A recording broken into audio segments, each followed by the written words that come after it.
Tomokazu Kamiya paints cards with an attention most would reserve for a canvas, not cardboard.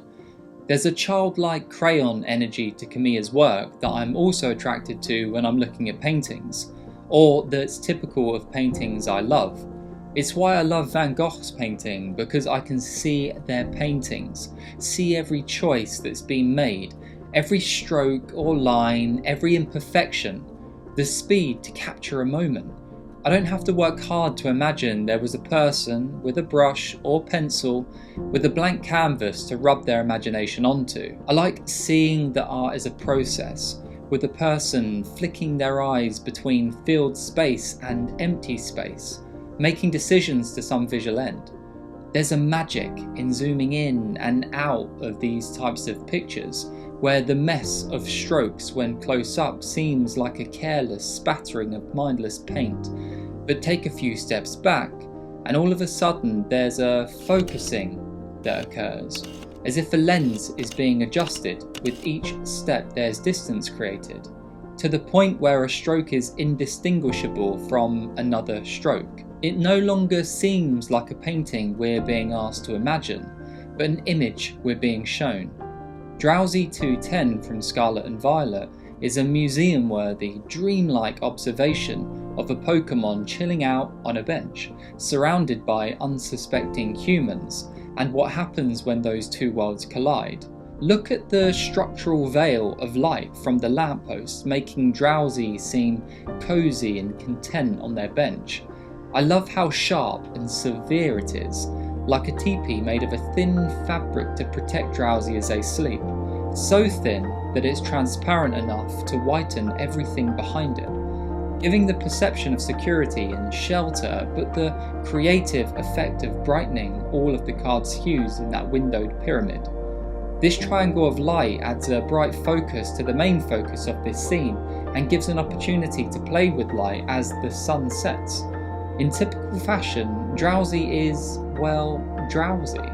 But can we blame them when it's quite obviously turning from day to night? Look at those colour and shape choices of that transitional sky.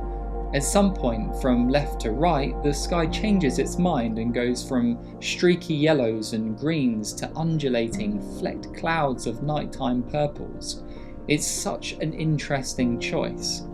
I can't help but feel the conflict in the sky represents the conflict of the Drowzee and humans the sky looks down on. I also get this vibe of conflict between the longer sweeps of colour and the pointillist-esque dotty patterns elsewhere on the card. It's like many worlds are coming together and trying to figure out coexistence. Kamiya hints at a little smile on Drowzee's resting face, which I think is quite cheeky, given the horror of the simply drawn humans scurrying away from the illuminated Pokemon. They're resting over the bench, which makes me think Drowzee was just watching the world go by, observing the unfamiliar scene until they sleepily drifted off into a dream so pleasant that it softly stretched the little corners of their mouth upwards. Away from Drowzee, I love how the ground is watery or syrupy. There's a sort of S-ing quality to the lines that's reflective and moving like a body of water that makes it even more difficult for the humans to hurry away from, or hurry towards, wherever they're now going. In the background, there's a crudely painted silhouette of another person hurrying away with what I interpret as their child, one caught in darkness, one in the teepee of light. Implication is probably my most admired and envied skill of an artist, to do so much with so little.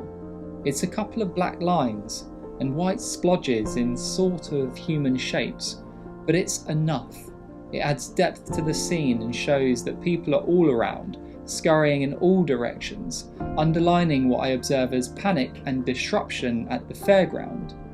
I imagine the Ferris wheel now empty. The carnival lights are still bright, the overly dramatic humans, as always, fearing what they don't understand, impatient to understand, and fundamentally making their own experience of life far less enjoyable because of it. And all the while, we get to focus on a drowsy Drowzee.